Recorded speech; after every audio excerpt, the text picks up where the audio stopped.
the outsider's suspicion focuses on Aryan invasion, caste system, Brahminism, oppression, Dalits, untouchables, women's rights, numerous problems, and completely avoids the insider's focus, which is Vedanta, yoga, meditation, spirituality, Ayurveda, diversity, and many of the things that our friend just spoke about.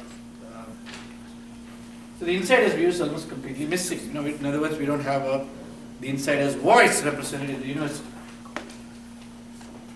So there are a lot of examples of suspicion of Hinduism. Paul Courtwright, Jeffrey Kripal, Michael Witzel, Robert Goldman, Mary Doniger.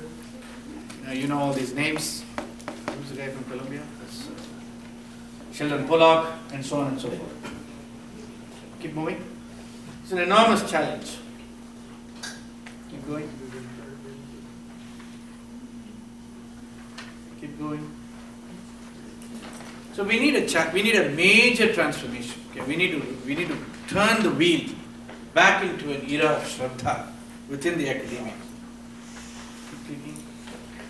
Okay, so Dharma Civilization Foundation as an organization that's engaged with this. But first we must understand a couple of concepts. Okay, why has this happened? The first thing to understand is the West studies religion. The West considers the study of religion to be prestigious. Hindus don't understand it fundamentally. In fact, there's a whole generation which doesn't believe studying Hinduism is even relevant. Why study Hinduism? What's the point? Right? Doing pujas is good, abhishekas is good, arti is good, bhajans are good, but studying Hinduism? Who does that? But Harvard has a Harvard Divinity School. Yale has a Yale Divinity School. Princeton has a Princeton Theological Seminary. So if you go to Harvard, anybody gone to Harvard here? Anybody been to Harvard? Hung around the Harvard campus? Yeah. So in Harvard, there is a Harvard School of Medicine, Harvard School of Law, the Harvard School of Business, and there is a Harvard Divinity School. Right there on the Harvard campus. What does it teach? It teaches religion. Mostly Christianity. Right? But it studies religion. And there are a couple of professors who specialize on Hinduism in Harvard too. Anybody know Francis Clooney? Heard of him? Yeah. He's a great expert on Hinduism. So the Western secularism promotes the study of religion. Somehow in India we got confused along the way. We thought the study of religion is opposed to secularism. Very strange, isn't it? Next. It's part of an important discipline. Now, the American Academy of Religion has 11,000 scholars with PhDs in religion. 11,000. Okay, when they gather together on their annual conferences, it's the equivalent to the American Academy of, American Medical Association, or the American Physics Association, the Psychological Association, or the IEEE, and so on. It's the American Academy of Religion. 11,000 scholars. In addition, theological schools and seminaries have 8,500 people who have degrees such as Doctor of Theology, Doctor of Divinity, Masters in Divinity, and so on.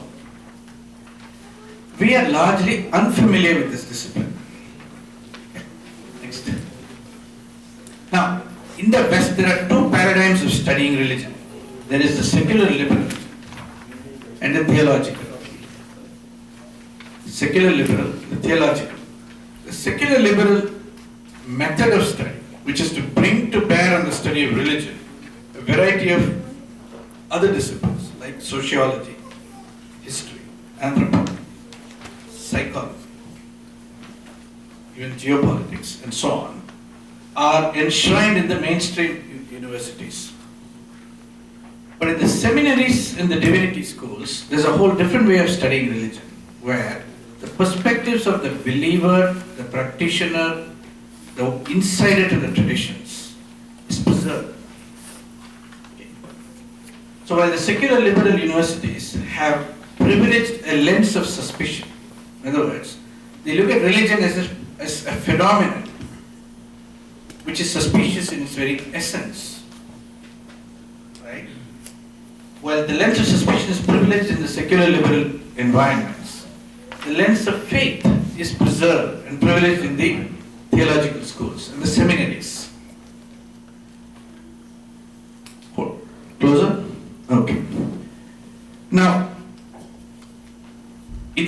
liberal environments, there is an enormous amount of critique about Christianity also.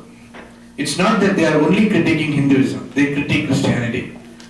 Maybe they don't critique Islam as much because it's a scary thing to do. But they critique religion in general. It's called the hermeneutics of suspicion. It was a terminology coined by a very famous French scholar, Paul Ricoeur, his name. But the critique of Christianity on the secular liberal side is balanced by the defense of Christianity emanating from the theological schools. In other words, in the West there is a tension between the two sides. It's a creative tension and it is managed. It's managed in the sense most universities give space for both to coexist. Are you getting this? Yes. Very critical. One more click. Now, this divide between the secular liberal and the theological is based upon 1,000 years of history within the West. Okay, very deep history. And we should get into that history because you're a historical awareness institution. That history is worth understanding, in terms of how this divide arose and got maintained in the West. Next. But we are unfamiliar with this. Somehow we interpreted secularism in India to be in opposition to religion itself as a phenomenon and avoided the study of religion altogether for nearly 50-60 years after independence. See, the version of secularism that the West exported to India was different than the version of secularism they themselves preserved. But guess what? Have you ever noticed that before? It's amazing. If you look at the entire dialogue in India, secularism versus fundamentalism, which is the basic opposition that is presented, it completely misses this dichotomy of secularism, secular versus theological, which is the dichotomy in the West. In India, it got framed as if you're not secular, you're a fundamentalist. So it creates enormous pressure on everybody, every Hindu, to be secular. Right? Next. So early Hindu investments, when Hindus tried to create space in the academy for the study of Hinduism, the most obvious place was to go to the South Asian Studies departments. Okay, completely wrong place, because the South Asian Studies departments got set up as part of a campaign to establish area studies all over the United States.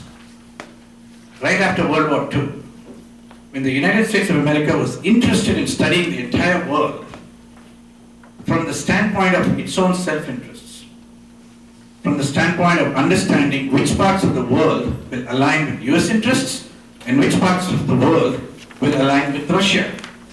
It is a Cold War originated construct. And the area studies disciplines gave rise to South Asia studies.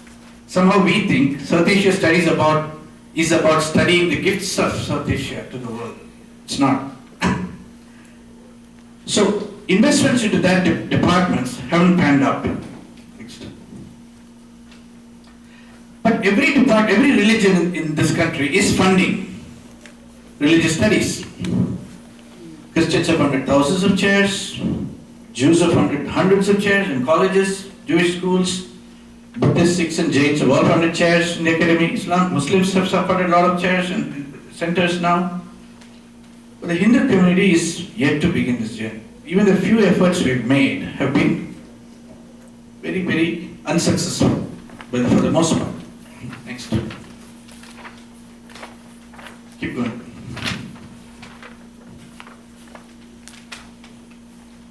Keep going. So Dharma Civilization Foundation was established to try to tackle this problem in a more systematic and sustainable manner, instead of just putting up some money and then getting all vexed about what happened in the academy. Can we do a systematic effort to make a real difference in the academy? So DCF was formed by a group of people, Dr. Manohar Shinde in Los Angeles, Dr. Shiva Bajpai, who was been at the forefront of the California textbook issue. Dr. Thakkar, Dr. Ambasta, Dr. Suresh Jain, Ajay Shingal, Dr. Ved Prakash Nanda. Some of you may be able to recognize a few of these names at least. They're very, very long-standing, committed, people who have done seva for the Hindu community. Next.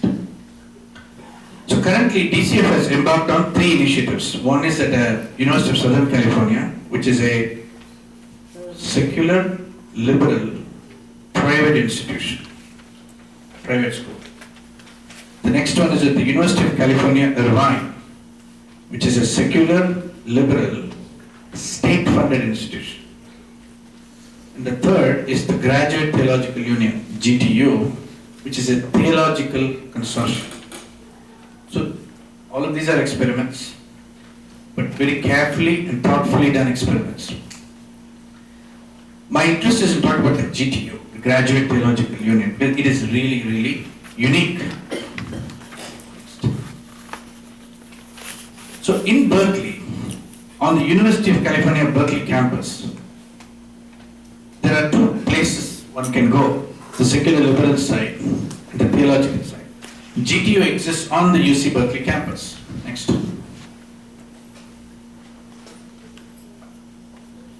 Keep going. Keep going. So the GTU is in Berkeley. Okay, Graduate Theological Union is in Berkeley. Next. The GTU was formed in 1962 by the coming together of 9 Christian theological seminaries. A Catholic, Baptist, Methodist, Presbyterian, Unitarian, Jesuit, Dominican, Lutheran, and so on. A number of schools which had been created. These were seminaries that were created all over the Bay Area between the 1850s to the 1950s. They came together, relocated onto the UC Berkeley campus to form the Graduate Theological Union in the year 1962. So this is a theological consortium. However, one more click. This GTU quickly expanded to create a center for Jewish studies, a center for Buddhist studies, a center for Islamic studies, a full-blown Islamic college, and a number of other auxiliary centers like the Center for the Study of Art and Religion, Center for the Study of Science and Theology, Center for the Study of women in religion, and so on and on. However, there is no Hindu studies at this institution. Okay. It so happened in January of 2013, I was visiting Swami Dayananda Saraswati at the ashram in Coimbatore, and I took a PowerPoint presentation about DCF with him. I sat with him, and I ran through this presentation about what we were trying to do. And Swamiji told me, what you are trying to do, you can do at the GTU. Take a look at the GTU. That was in January 2013. And since then, after repeated coaxing by him, I did take a look at the GTU. Things have moved very rapidly. So GTU, first of all, is in a very, very deep partnership with the UC Berkeley. Okay. So cross-registration agreements. Any student who pays fees and goes to UC Berkeley can take any class at GTU. Any student who goes to GTU can take any class at UC Berkeley for free. Courses are fully accredited and count on both sides. The sharing of library resources, there's professors who sit on committees, discussion committees on both sides. It's very deep partnership over 55 years now. Next. So DCF began its engagement after a 7-month due diligence process on April 4th, 2014. The person in the middle is Dr. Reese Potterwell, who is the president of the GTU. Next. We presented a due diligence document, a strategy document of 130 pages to the GTU. And we proposed creating 2 institutions at the GTU. One called the Center for Dharma Studies, another one called the Graduate School of Hindu Studies at the GTU. So that proposal was voted at 3 levels. Next.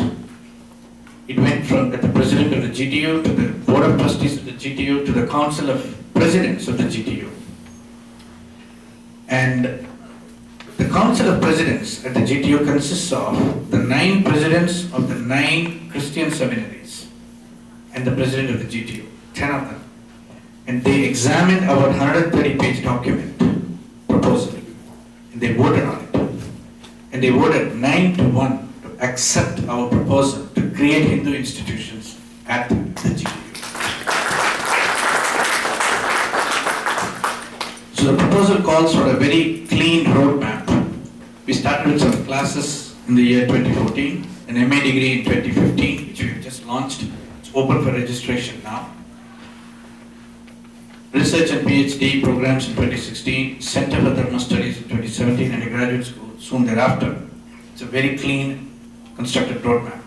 What is unique about it is we asked for the opportunity to create the entire faculty community teaching this to be predicated on practitioners of Hindu Dharma who are belonging to recognizable sampradayas within Hindu Dharma, and they have accepted that as a precondition to creating this. Of course, with the condition that these practitioners of Hindu Dharma also have a PhD in a reputable Western university. So, May 9th, 2014, GTU affirmed our proposals. Next. Beginning, we started with the small puja room. Next. The prayers in September of 2014. Next. An agreement which was signed in October of 2014. This is actually an agreement, a financial agreement with specific clauses in the agreement. Next. Then Dr. Rita Sharma was appointed as the Director of Hindu Studies starting January 2015 at the GTU. She's the first person we brought on board full-time at the GTU. So she's a director, she's a scholar and a practitioner. She belongs to a particular sampradaya from Bengal. She's got an MA and PhD in Philosophy of Religion from Claremont Graduate University. She's the Vice President of Dharma Academy of North America, and she's the co-founder of the Hinduism Unit in the American Academy of Religion and Editor-in-Chief of the International Journal of Dharma Studies. She has moved her entire family, has taken post at the GTU as of the beginning of this year, and we are anchoring the Hindu Studies program around her position at the GTU. Next. Yeah. Next. So results, we got our first master's degree in Hindu Studies program launched May of this year, 2015, just a few weeks ago, as a matter of fact. Next. Okay, so that brings us to why you should care. See, you may think this is a faraway project, it's taking place in California, why should I care? I live in Houston, unless the project is close to home. It doesn't pertain to us. But I just want you to consider the possibility that this is a project of national significance for all Hindus across America today, because there is no environment in the United States of America like the GTU. And this institution will make an enormous difference for future generations in North America. See, we've had many false starts. The Hindu community created the Hindu University of America in Florida, and you all know a lot of missteps, a lot of misgovernance there. We want to avoid the mistakes of the past and create something new. Next. Let's keep going. Yeah. So I want to leave you with an invitation. We need to do this to engage systematically, proactively, as much as possible with the academy. My hope is that as we do this, we will launch many new scholars within the academy in course of time. It's not going to produce results tomorrow, next year, maybe not even in 3, 4, 5 years. But 10 years from now, we'll have a few more PhDs. We have a few more voices in the public square, like Dr. Vamsee Juluri, whom we heard from today. We need many more Vamsee Juluris in the public square, don't you think?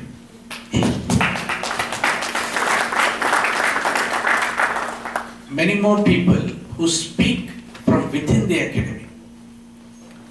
The voices outside the academy have a limited impact within the academy. We need voices within the academy to speak up. And one of the reasons why Dr. Juluri's book is so important is because it's one of the first voices from within the academy speaking up and also taking the risks of doing that, because there are risks within the academy for speaking up. And my invitation to you all is find a way of joining this campaign, contribute to it. There is a big financial cost. This is a $25 to $50 million initiative, so that let there be no confusion about it. I mean, we're not talking $100, $200 here. But our immediate intention and goal is to raise about $200,000 to fund 1 year of activity in 2016. 2015 is already funded. We've provided the funding. 2016 is what is at stake right now. And I want to just leave you with a soft appeal. Please support this initiative in whatever way you can. And we'd be very grateful for the opportunity. Yes, sir. Have you approached or talked to people with deep pockets in California, especially with the IT high-tech? The reason why I'm saying is they are having the FETNA conference, Federation of Association meeting in July. And all these IT guys are coming up in a big way to fund money and all that. So they have deep pockets. 100,000 is peanuts for them. So look into that, please. Yeah. So we were working on that. Also writing proposals to foundations like the Gate Foundation, World Foundation, etc. Have you thought about that? Not yet. It's on the roadmap, and at the moment we are trying to get the Hindu community which resonates immediately with the cause. They're the ones who are going to contribute initially. Surprisingly, the venture capitalist community in Bay Area, they have certain attitudes about projects. I can summarize very quickly. Their attitude is, show me that this is sustainable, maybe I'll get involved later. That's one attitude. The second is, a basic fear about being identified as explicitly with the Hindu cause, and they're still stuck in the secular, the pressure to be secular. See, what we don't understand is we have been under enormous pressure to prove that we are secular. Because if we are not, then we are fundamentalist. And the only way to remain Hindu and not fundamentalist is to not talk at all. Isn't it? So that's where a lot of the venture capitalists are trapped. I mean, for them to open up and speak and share and be noticed as speaking on behalf of Hinduism is going to take something. But we will get there. Yeah. George Hart is the chair of the Tamil in Berkeley. And he will be your good buddy. Think? No? George Hart. Is the curriculum of Hindu studies going to be based on the Prasthanatraya? Absolutely.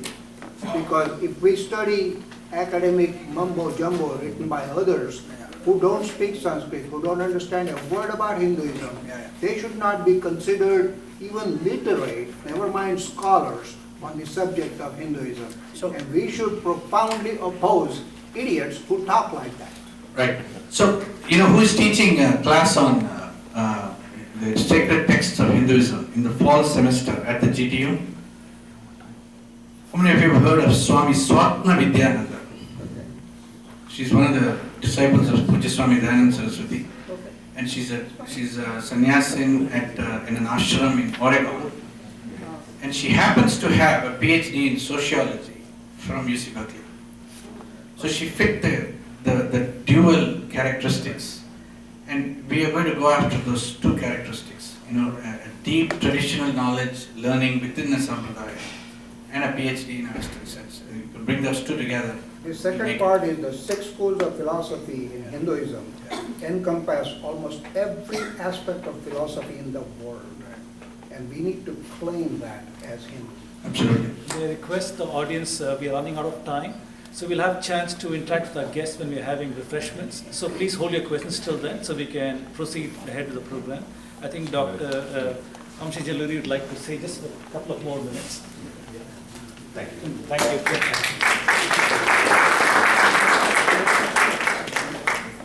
Perfect, thank you. All right, very, very quickly. So there was one unanswered question which kind of fits in with what you said and you said in your presentation very quickly. What have been reactions to your book among colleagues in university and in the academia? My own university, I don't know yet. Luckily, I've been on sabbatical this year, but I'll know in August when I get back.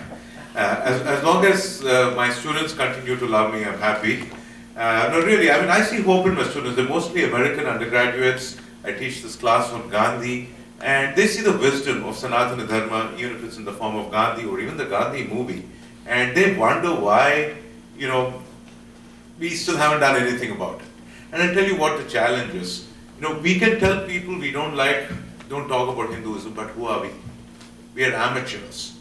You know, today we are amateurs. We are not experts on Hinduism. I mean, our gurus maybe have some standing, but that is an informal standing. Okay? We need institutional standing as well. And for that, we need to be very aware of the knowledge. We need to be aware of the practices of academia. I mean, we have survived so much. We've survived colonialism. We've survived Nehruvian secularism. We've survived our own limitations as a community. So I think the big challenge today is how do we start speaking to, within and from academia? I observed your speech. You mentioned British colonialism, but you did not mention Islam for 1,000 years. Read into it what you will. Read into it what you will. Because in academia, the 1,000 years of Islamic conquest of India pretty much is not studied. It is not studied. So I'm not saying it didn't happen. I'm not saying it didn't happen. But consciously we ignore. Again, who are we? We means all Indians. Yes, yes. You and I and everybody. Right, right. No, the fact is one battle at a time. You know, the problem today is the British conquest and colonization of India has been studied by everybody. So that is demonstrable. We can prove with a few scholars in academia, we can demonstrate how Hinduism was distorted and take it back. But then you are saying that we do not have a sufficient material to support the destruction took place from destruction of the Nalanda University first. No, why are we talking about destructiveness? We are talking about constructing a premier Hindu Dharma institute. You mentioned about British then. What's the point? No, I said there is an academic consensus on that. Today you can say this is how Edward Said says, this is how the British distorted Hinduism, and it's directly relevant to us. See, the fine line today for the Hindus is to not get caught up in hate. It may be righteous anger, but we come across as very hateful and stuck in our anger. We'll be stuck in mental slavery. Same thing applies to British people. Thank you. Your call. Thank you to our guest, Kalyan Shri Kalyan, and also Professor Vamsee Juluri. Let me give it up on this point.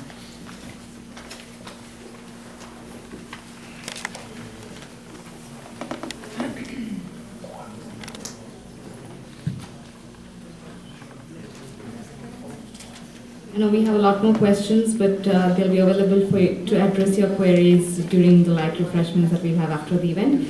Now I'd like to call upon Dr. Raja Dharmarajan to speak about the initiatives and give a brief introduction into the activities and objectives of IHAR.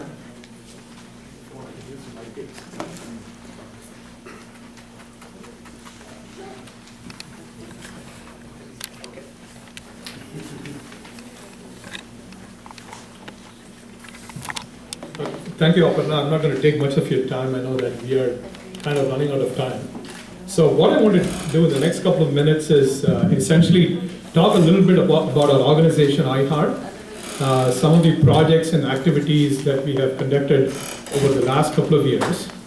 And leave the talk with a soft solicitation for funding and support. So IHAR stands for Indian History Awareness and Research, and the focus of our organization, as the name implies, is research on Indian history, research on dharmic traditions or Hindu traditions, and also study about the issues that influence the practice of dharmic traditions, as Dr. Juluri very articulated today excellently. So these are some of the areas that our organization is very heavily involved in.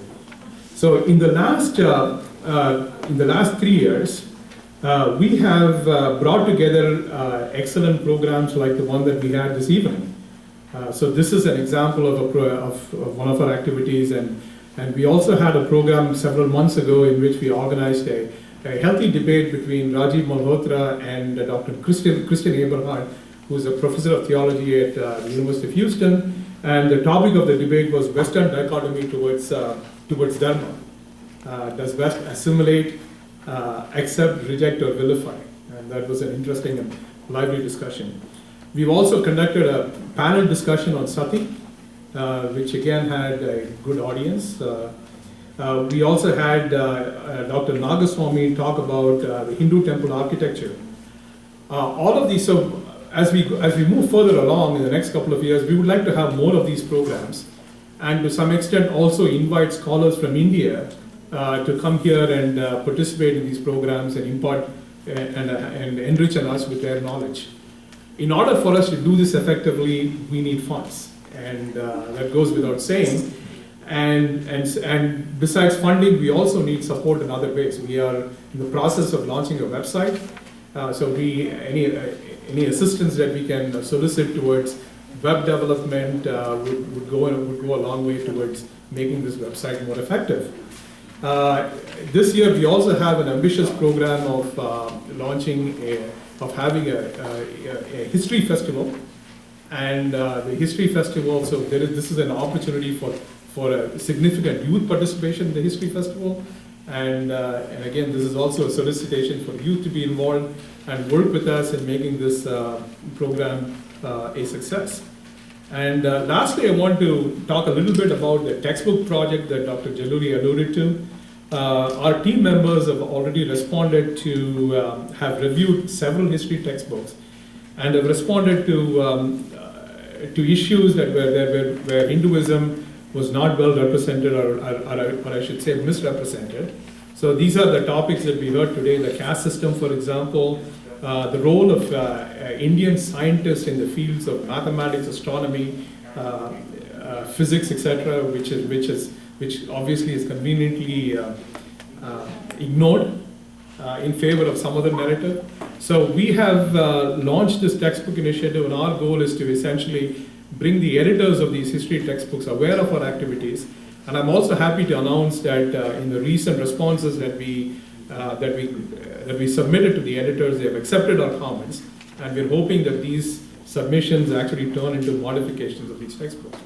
So I will stop there, and so my appeal again, once again, is if you can help us in any way possible, small donations, large donations, most welcome. And I also take this opportunity to support the initiative that Kalyan talked about in organizing the chair at the GTU. So you can also do that through your contributions to AVS. Thank you.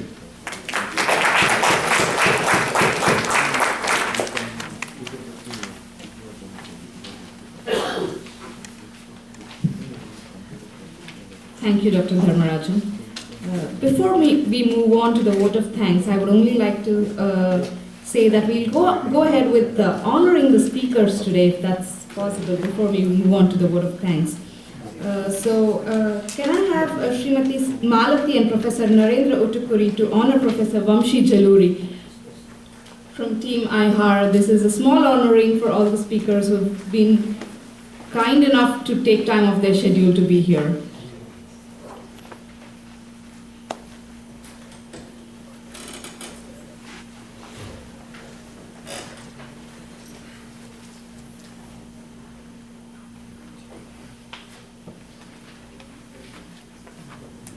Professor Vamsee Juluri, yes.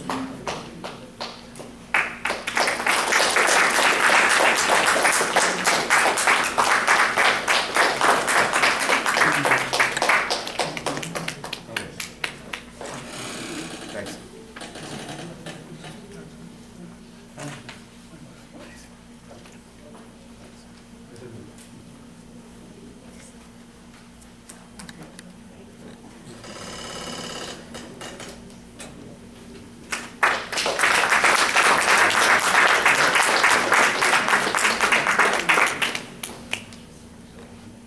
Sorry, 30 seconds, I'll answer the question I forgot to complete.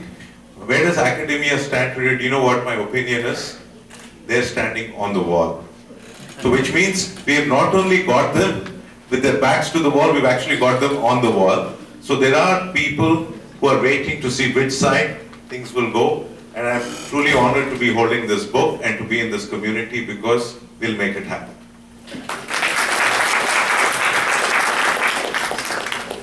Call upon Srimati Mala and Professor T.R.N. Rao to honor Sri Kalyan Vishwanathan.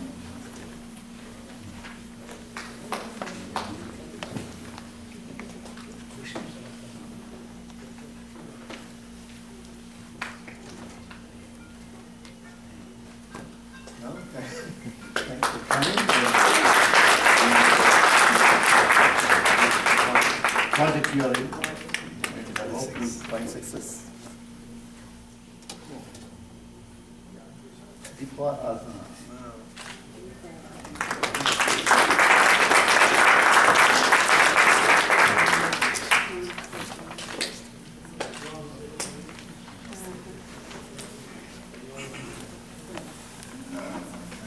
Sri Visa Ram Mohan to honor Rachna Kataram.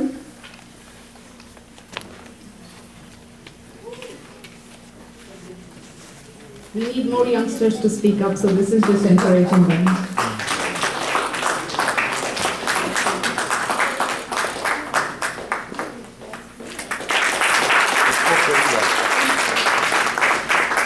Srimati Sahana Singh to honor Adarsh Prahlad. She left.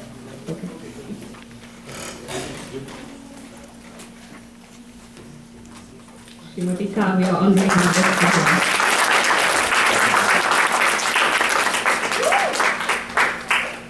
So, we'd like to move on to the vote of thanks. I have Sri Chandra Ganavarapu proposing the vote of thanks for this evening. Thank you, Aparna. First of all, thank you all for coming over and to organize a program like this. It's not easy. It's very difficult. It takes a lot of time, a lot of effort. And so first we want to thank Professor Juluri for coming over all the way, giving a very enlightening talk for us. So to keep the audience awake for 2 hours is not easy. Okay, so he kept on doing it. I appreciate it very much. I do want to thank Surya Kaveri, who actually read your book. And he started actually creating some discussion around it internally. So that made us brought you here. So first of all, I don't know, Surya is here or not, but certainly want to be thankful for him. And certainly Kalyanji for bringing him over all the way from Dallas. And certainly we appreciate the initiative, what you have been showing. We are very, very supportive of it. And always Professor T.R.N. Rao is always, his general support, always there for any of the AVS activities or IHAR activities, so certainly I really appreciate your help, okay? And Dr. Raj Vedam, needless to say, has been exceptionally driving us for 2 hours, so very, very enlightening discussion, and we appreciate it. Because for you to read the book, put it in the form of questions, go through the internal discussion was really, really insightful. Thank you very much, okay? Thanks, guys. There are few, the very important thing is, I do want to thank a lot of kids here, okay? So, although sometimes they're silently sitting on the back, but they've been helping with a lot of small things. I do want to announce their names, I think it's important. The Harsha, Anjali, Mihir, Rohan, Swati, Satvika, Rachana, of course Rachana you've seen again, Sai, Madhuri Prasad and others, okay? All these kids, they're small language. It doesn't matter, just like in the Ramayana's war.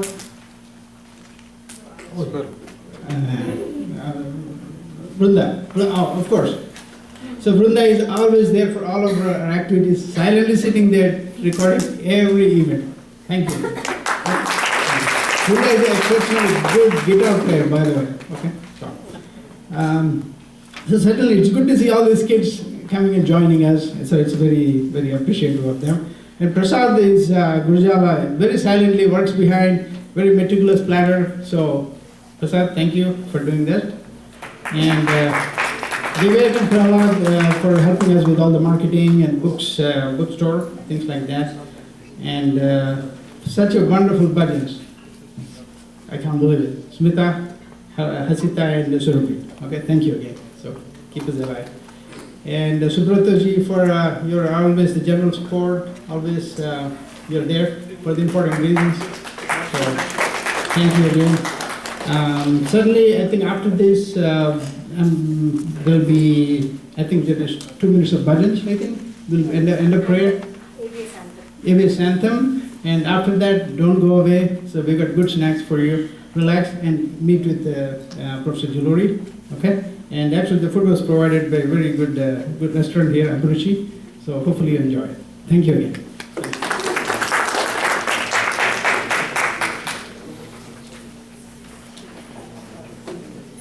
Thank you, Sri Chandra, for the vote of thanks. I request all of you to kindly stand up for the Seva anthem. And before you leave, please hand in the feedback forms so that we can organize better events and make it more entertaining and insightful for you. So